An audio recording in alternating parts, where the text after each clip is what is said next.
People often ask me, how can we trust reform? It's not about how you can trust reform, it's about how you already know you can't trust the other two parties. They've let us down on every level. Let's just take housing. They'd have you believe there's a housing crisis. There isn't a housing crisis, there's an immigration crisis. 10 million people have come into this country since Tony Blair, 6 million of which have come into this country under a Tory government.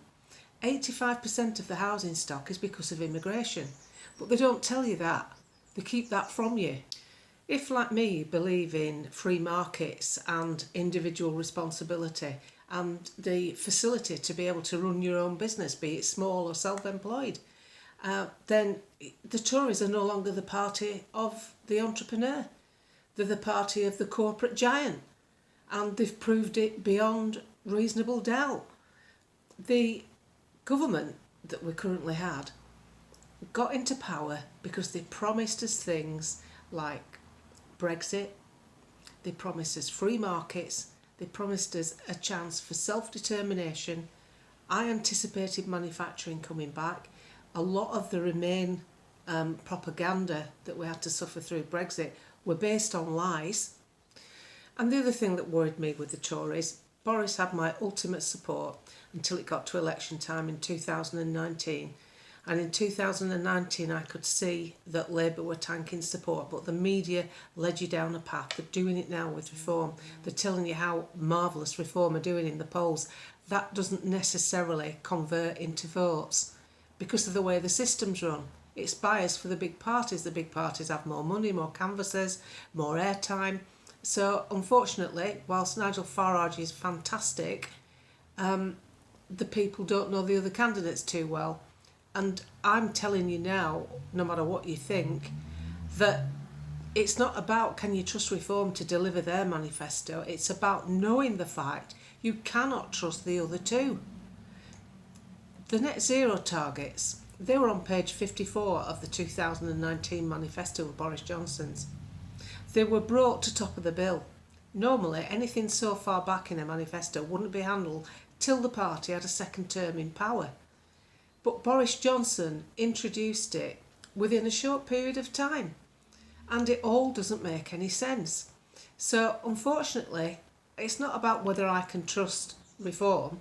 It's about the fact I'm prepared to take a chance on reform because they're the only party offering anything any different.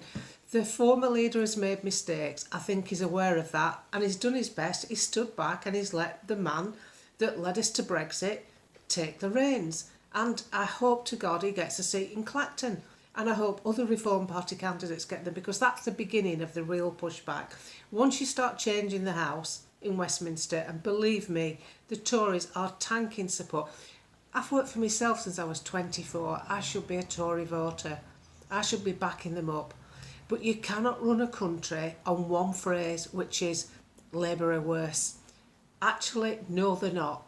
You've been that abysmal that Labour no longer scare me. I'm self-employed, I own my own home. Why aren't Labour scaring me?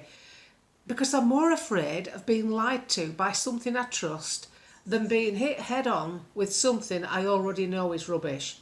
I can handle that, I can fight that. And believe me, once Labour get control of everything, lots of people will be fighting back. I do think there's an element of it getting worse before it gets better. Nigel Farage has told us repeatedly that Labour are going to win. Labour are going to win. It's just a question of the majority. It's our job to choose a fighting force on the backbenches of the opposition. That's what we're voting for in this election. And it doesn't matter if the Reform candidates are brand new, inexperienced. It really doesn't matter. It's about getting those seats away from the two big parties to affect change. And the only way you're going to do that is to take a gamble now. I'm amazed anybody's left in the Tory party as a member, because what are you a member of? You're a member of something that's cheated you, actually cheated you out of the last two leaders that you voted for. You voted for Andrea Leadsom. I'm not a member of any political party. You voted for Andrea Leadsom, and what did they do? She had to step down at the last minute, and it was given to a Remainer, Theresa May.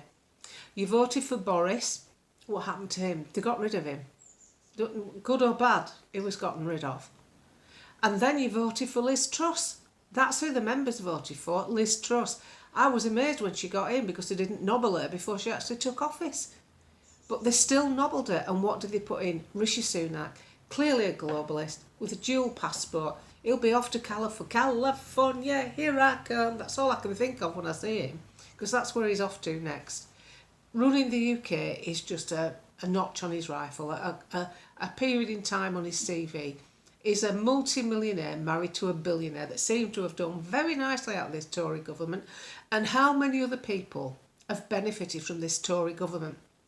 By their friends getting contracts, multi-million-pound contracts. Michelle Mone, who had the audacity to pull Katie Hopkins to bits. I think it was on The Apprentice, slagging her off big time. And she's got £26 million worth of taxpayers' money. No apologies. Anyway, I'm going a bit off the boil there because I do tend to meander. But no, it's not about can you trust reform. It's about knowing the fact you cannot trust the other two big parties. You can't trust the SDP. You cannot trust, well, you can trust the SDP. I get the names mixed up. It's the SNP, the Scottish National Party. And you can't trust the Lib Dems. I mean, what lunatic has given Ed Davey the idea to go canoeing and whitewater rafting and running about like some Iron Man? He's a bald-headed, boring old fart. I mean, I'm sorry, but that's how I see you. Trying to make him look interesting. Just do you watch a man doing that in a wetsuit and think, yeah, I can't wait while he runs the country?